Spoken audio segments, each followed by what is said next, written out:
Le point sur la guerre en Ukraine. La contre-offensive ukrainienne au nord de Kharkiv continue à repousser les forces russes vers la frontière, selon l'ISW, l'Institut pour l'étude de la guerre.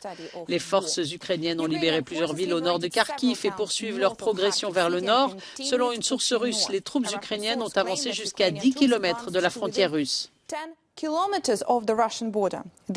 Selon l'ISW, si les forces ukrainiennes sont en mesure de faire progresser la contre-offensive ou si les forces russes s'effondrent le long de l'axe de Kharkiv et se retirent davantage, cela déstabiliserait les opérations offensives russes autour d'Izium.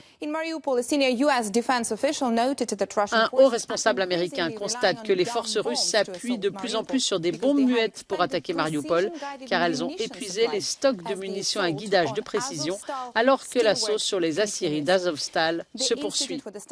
Les combats se poursuivent sur l'île de Zmiïny, également connue sous le nom d'île aux serpents, la Russie tentant à plusieurs reprises de renforcer sa garnison très exposée qui s'y trouve. L'île est d'une importance stratégique car elle donne accès aux principales villes portuaires de l'Ukraine, notamment Odessa. L'Ukraine a frappé les défenses aériennes et les navires de réapprovisionnement russes, ces derniers bénéficiant d'une protection minimale dans la partie occidentale de la mer Noire, suite au retrait de la marine russe en Crimée après la perte du navire de guerre Moskva. Le ministère britannique de la Défense a déclaré que les efforts actuels de la Russie pour renforcer ses forces sur l'île aux serpents offrent à l'Ukraine davantage de possibilités pour attaquer les troupes russes et amasser du matériel. Cependant, si la Russie consolide sa position sur l'île Zmiïny avec une défense aérienne stratégique et des missiles de croisière de défense côtière, elle pourrait dominer le nord-ouest de la mer Noire.